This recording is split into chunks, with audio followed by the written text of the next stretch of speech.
Oh yes, amazing. That's very, very good news. Yes, well done. I was just going to go up and Yeah. go up there. Yeah.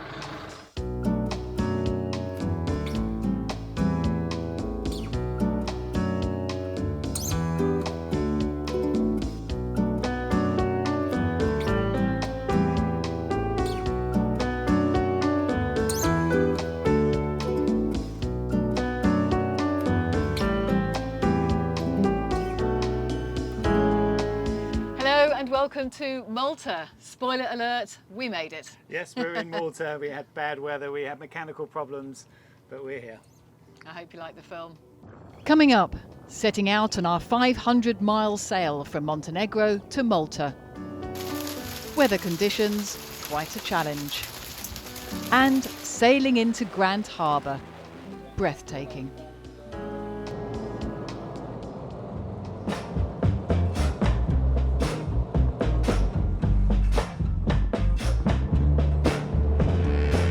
Good morning, Montenegro, and goodbye.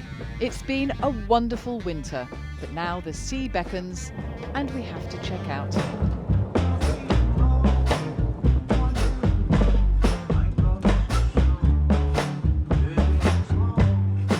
Our last visit to the customs dock. We are now outside the perimeter fence. And a short time later, we are on our way.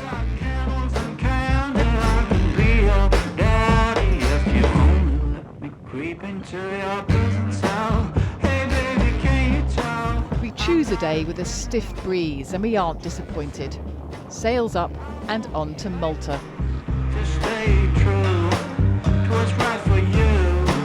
No matter who or know what will others say. Just find your way and try to stay. From the beauty of the fjord to the open ocean, with the compass pointing west.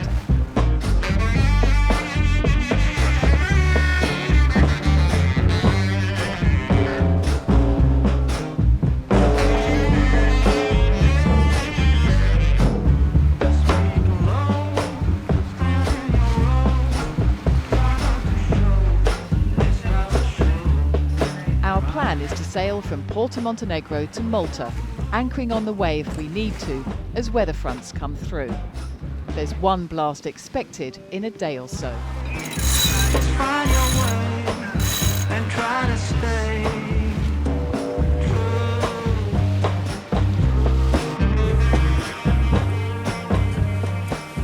Got a bit of moonlighting the way now, which is really nice, but unfortunately not any wind anymore. It's all sort of died off and we've just got the leftover slop of the swell that we had before, which is a bit annoying. But I'm just sitting here playing actually with the ORCA, and I found at night it goes on to this really nighttime setting, which is really good. I mean, I've put the lights up a little bit for the camera, but normally an iPad on its lowest setting just blinds you a little bit when you're using navionics. So yeah, I'm quite happy with that from the ORCA. And I've got the AIS up, so I'm tracking a couple of ships because it will take the AIS off the boat system. So yeah, I'm going to actually try and steer with this as well, because it's got it can control the autopilot. So I can just sit in my comfy chair and do it. I'm facing this way because it is a bit cold and windy, so I'm sort of hiding in the doghouse and just turn around every now and again. There's really not many ships out here at all. It's quite quiet. As dawn breaks, we are sitting in no wind at all, which means we would usually start the engine. Except, well, I'll let Steve tell you the story. Well, if you saw the last episode, you know we did quite a bit of testing before the start of this season to make sure we'd shaken down any problems, but didn't find this one. This is the starter battery, and if I put the tester across it, you can see I've got 0.6 of a volt. So it's completely and utterly dead. Gave no sign of that. It's been fine right through the winter. Started first time every time, not slow, not sluggish, nothing. So it's had some sort of catastrophic failure inside probably.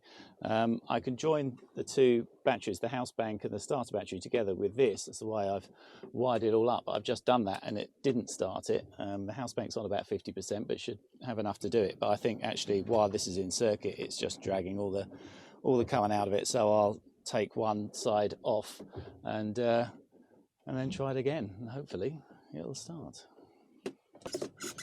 Okay, so switch that. Let's have a go.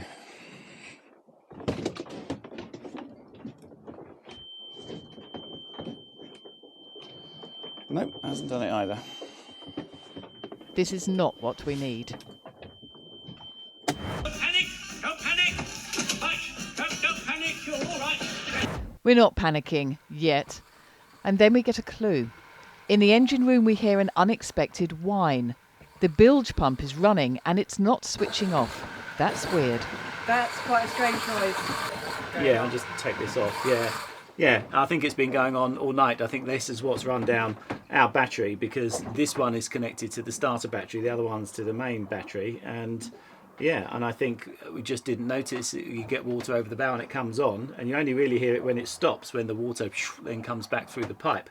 But it could just keep running, and that could run down that battery if it goes all night, I suppose. It's odd that it's down so low. The voltage is down very low. I wouldn't have expected it, but it's a possibility.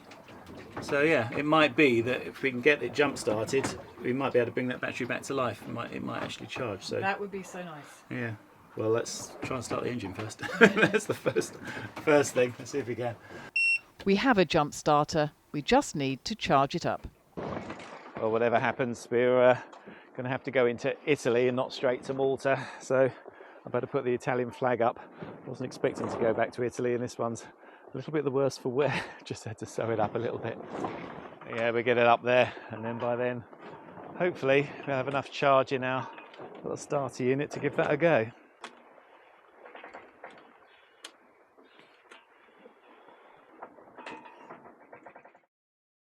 Okay, moment of truth then. This is the little starter that I've got. I haven't ever tried it before, so I just hope that it does what it says on the tin and actually works. You plug this in, and I'm not going to have the battery connected up, I don't think. I'll just put it straight here on the terminal, have the positive off, so that then this will feed just directly into the starter motor, because I think the battery, I don't know if it's shorted out, might do something. But if it was just run down by the bilge pump, then it probably isn't. So I don't know. I'll try both ways. I'll do it this way first, see if I can start it like that. And then if it doesn't, if it's not enough, I can switch in the house bank as well and have it with both of them, and let's just hope one of these ones works. Right, okay, Jude, if you turn her over. Oh yes, amazing. That's very, very good news.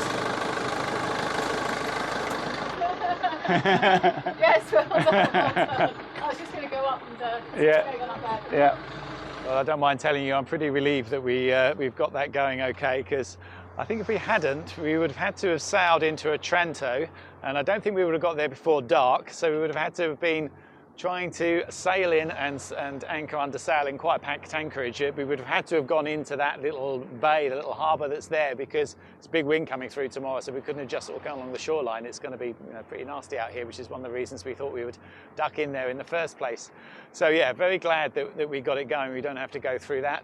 Should be all right now. We're motoring under full charge, so I've just had a look. We're getting 90 amps into the house bank, but the starter bank itself, if you'd seen the video I did when we fitted the lithium, because all the charging profiles now on this boat are lithium, I've got a DC to DC converter that gives me an AGM profile for that starter battery, so that can only charge at 20 amps, so it's not going to be a fast charge. It also charges through this, it gets a trickle charge through that solar panel as well.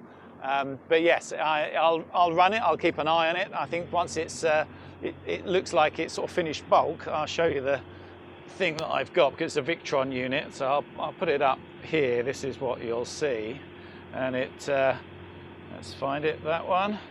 Open it up. So it's the Orion 2 AGM. You open it up, and it'll tell me what it's doing.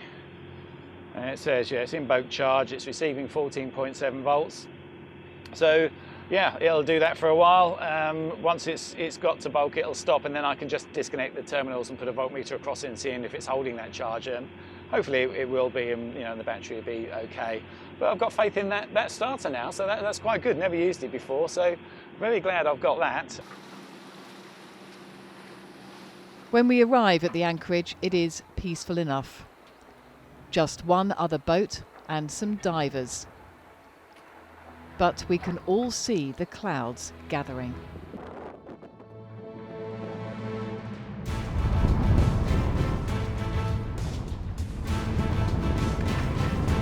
By morning we have 50 knots of wind and out of nowhere, hailstones.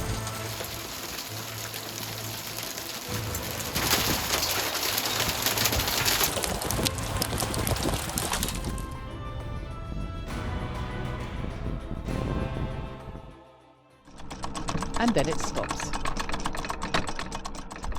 Well, bye-bye Otranto. Not that we saw anything of you, it's a bit of a shame. Couldn't go ashore, especially as we spent the whole time down below in wind and rain and being chucked around by the swell, so not the best of stops. Happy to get going? Yeah, no, happy to leave this very rocky anchorage.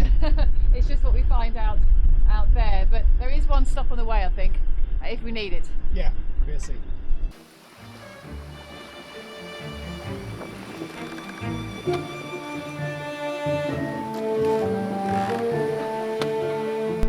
Right, we're going to have a go getting the sails up. It's not much wind, it's the usual Mediterranean thing. We've had 30-35 knots blowing this direction for the last week, and now we've got, I don't know, maybe 5 or 10, but yeah, big swell. So I mean, it's on the nose a bit, but that's actually okay, because if it was downwind, we'd have no chance of sailing it at all. But at least with a bit of downwind, we might better do it. I had a reef in last time, so I better release all these reefing lines here so I can put it up, and we'll try and get the sail up.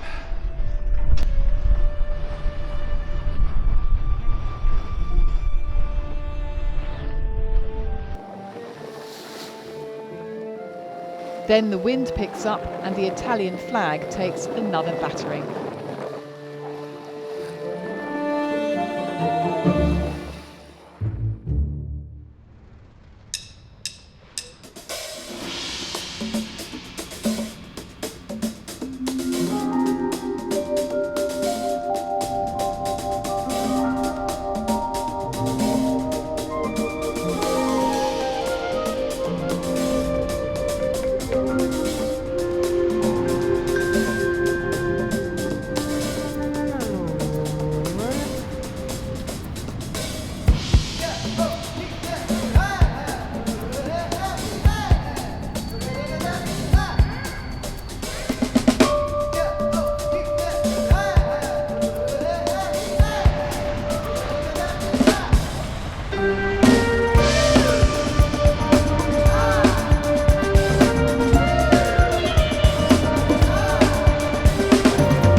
When the breeze drops, we eat warming curry in the cockpit and follow the coastline of caves. And then some more April showers. It's raining. It is raining. Oh well. We're getting there though. Yeah, doing 7 knots in the rain.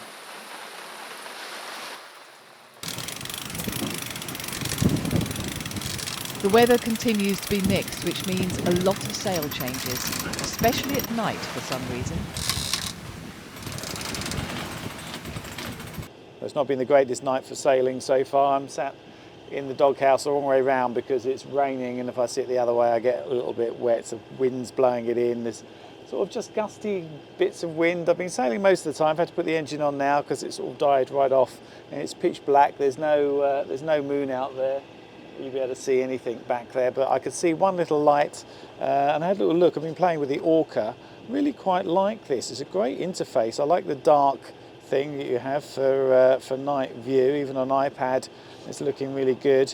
And look, you can see this is the guy. The AAS is a nice function, I think, on this. It seems to work really well. Usual thing, you can press on it, get all the details up, so you can see this big cargo ship that is right in front of me, and it shows closest point of contact there. But it's not crossing, but it's going to come quite close. I will obviously bear away a little bit to starboard so we can get a little bit further away from him than that. But it's a neat system, I think. I quite like that sort of way that it can have the lines, the aim lines, and see where they're going to cross and what the closest point's going to be. And the line from our boat, you set that in the settings for how long you want that to be, and I've got mine set to an hour, so it's quite nice. You can look at it at a glance and see, well, that's where you're going to be at this speed in an hour. So yeah, it's good. Quite impressed so far. Well, the sun is up now and the sea is quite calm, but even with the preventer on, we're still going quite slowly. No more than 3 knots certainly, because the wind has dropped. I hope it picks up again soon, otherwise it's going to be a while. We are taking shifts on passage overnight. 3 hours on and 3 off suits us, and during the day we do get time together. But while we like just chatting and playing cards, the wind changes are keeping us busy.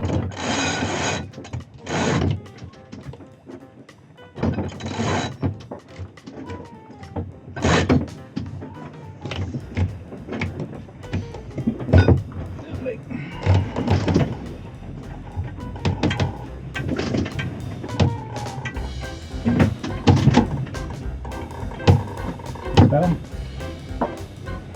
Is it? Yeah, bang on course. Good. Go down there. Bang on course. Good traveller with it.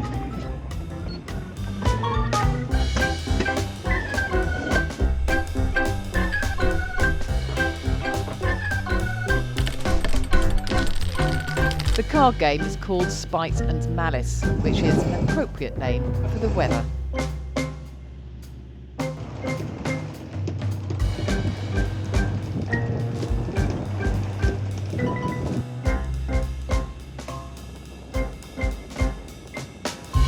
At last we pass the heel of Italy and take a moment to passage plan the next few days.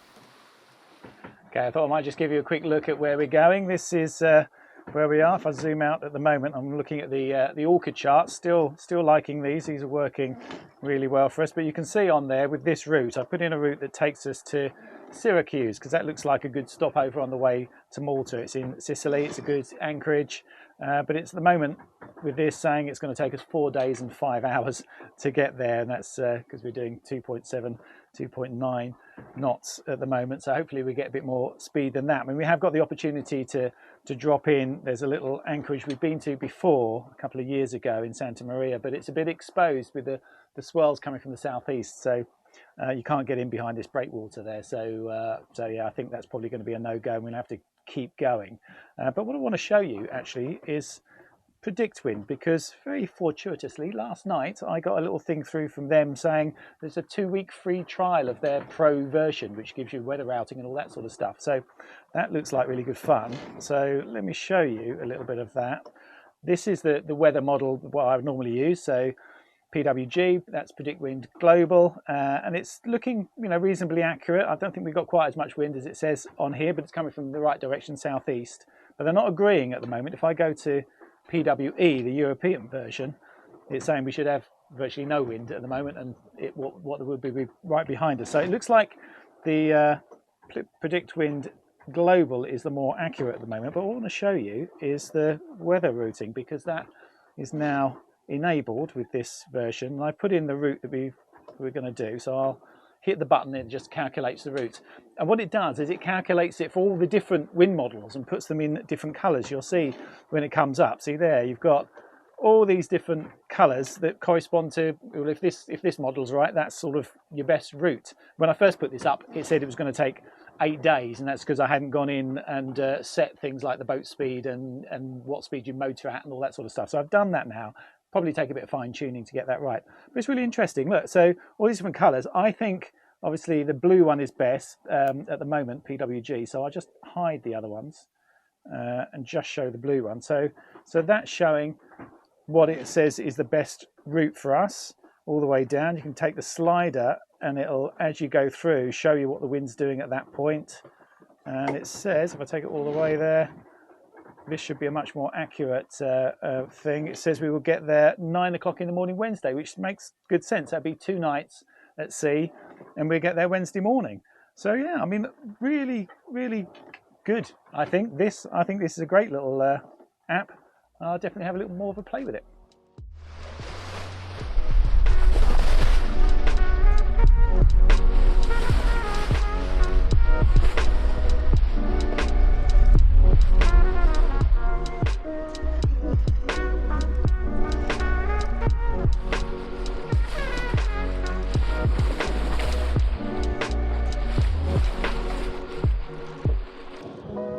bashing along in about 20-25 knots. Good chance to check the leeward shrouds, go along, give them a good pull. Yeah, they're nice and tight still, that's what we want to see. All good.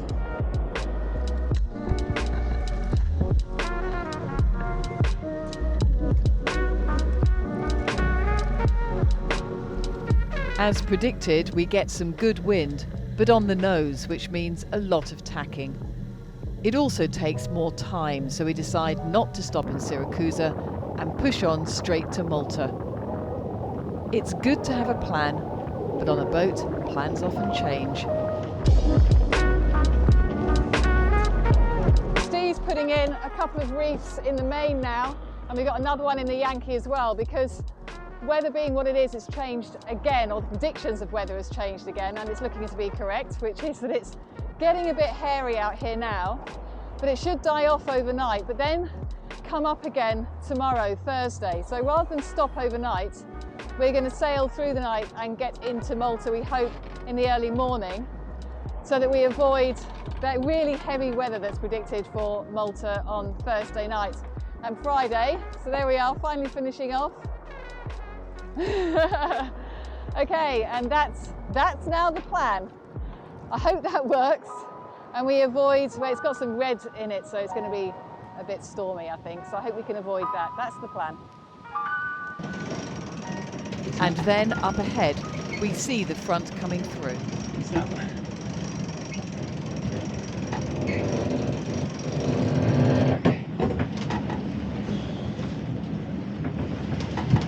As we settle for the night, the wind changes again, which is one of the reasons we keep a night watch.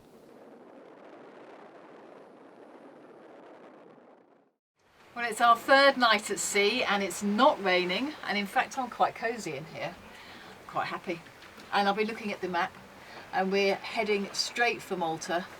We've got a good breeze, so if that stays, it looks like we might get there at night. So I've been looking to see if we can stop off somewhere, maybe on the corner there in Sicily, so that we can bide our time, so that we manage to sail into Valletta in the daylight.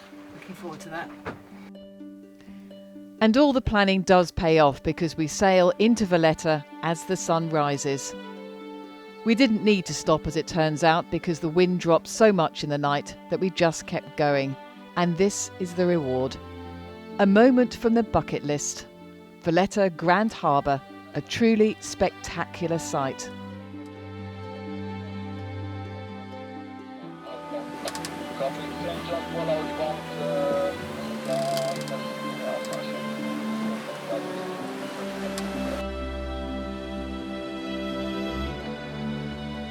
Well, I think it's pretty good timing.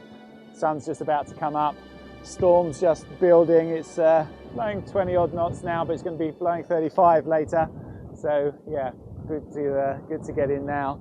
Not going to see much of Valletta Harbour, I don't think, this morning, but we'll go and explore. It's an amazing place. It's one of the places that I've just always wanted to sail into. Grand Harbour Valletta, along with Venice. Really, it's one of those things in this sort of part of the world that you've just got to do, and a big history for me, because my family comes from here. My grandfather was in the Royal Navy and married a Maltese woman. My grandmother, and my mother was born here as well, and just escaped after the war. But yeah, it's got a big history for me. So yeah, get the flag up. Got the Q flag, got the Maltese flag.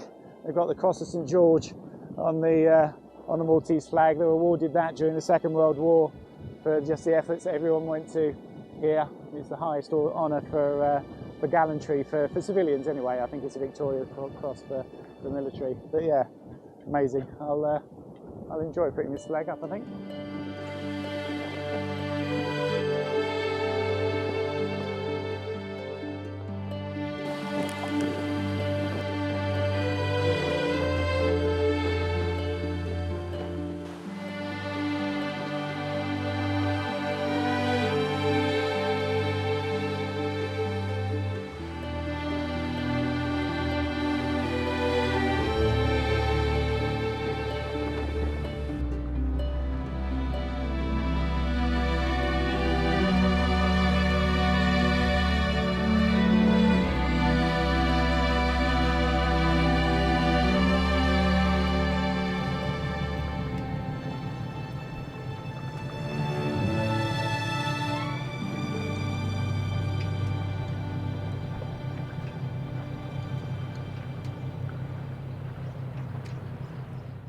Sailing into Grand Harbour, Malta at dawn. It really is as good as it sounds. Yeah, it's absolutely incredible. They have kicked us out now, although unfortunately, because they're building a massive display for fireworks right behind where we were anchored. There aren't many anchorages in the Grand Harbour, especially with the swell that was coming in when we were there.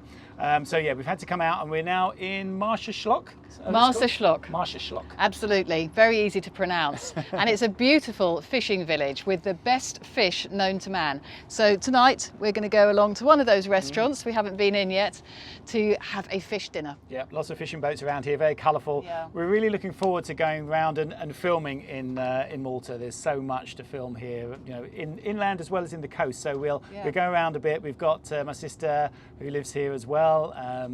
Millie's going to come out, youngest daughter. So yeah, we're going to stay here for at least a month, I think. And go over to GO2, which is another island, a more quiet sort of gardeny island. Yeah, we know some people there. A little island in between as well with the blue grotto. That sounds really nice. So yeah, lots of really good things to see here. So we will spend a bit of time and try and get my passport while I'm here, because my mother was Maltese, so might be possible. It might help us. Yeah, Schengen, EU, all that good stuff. Yeah. But before we go, you better. Oh yeah. I wanted to show this. Yeah. The U-tray, the thing that started the engine, because I know people will make comments and say, "Oh, where'd you get that from? How much was it?" Well, sorry, I got it ages ago, so I don't know, can't remember any of those things. But look it up. I mean, I'm sure any of these things will do the job. I mean, I was doubtful because it's so little. You think, you know, it's going to start the engine, but does the job. Worth having, I think. It was, as it turns out, one of those things in the cupboard that you don't know when you're going to use, and then you do need it last minute. Yeah. It was a bit panicked. I think you aged 10 years in about half an hour. There's a moment where you're trying to go through in your head, okay, what's your options? And actually we just didn't have good options in the middle of the Adriatic. It's always going to happen at the worst time. And I suppose it could have been worse. It could have been, you know, just as you're coming round, a headland with on a lee shore, and the engine doesn't start. Okay, it could have been so let's count ourselves lucky and say, look, we had loads of sea room, we had loads of time, which we did, and we got things. And we're here, and now we've got lots of sunshine, and long may it last. I think I've had enough of April showers now. Yeah, looking forward to the summer. We are. So thank you very much to everyone who supports us. Thank you especially to our patrons, to our subscribers, and thank you for watching. Thanks for watching.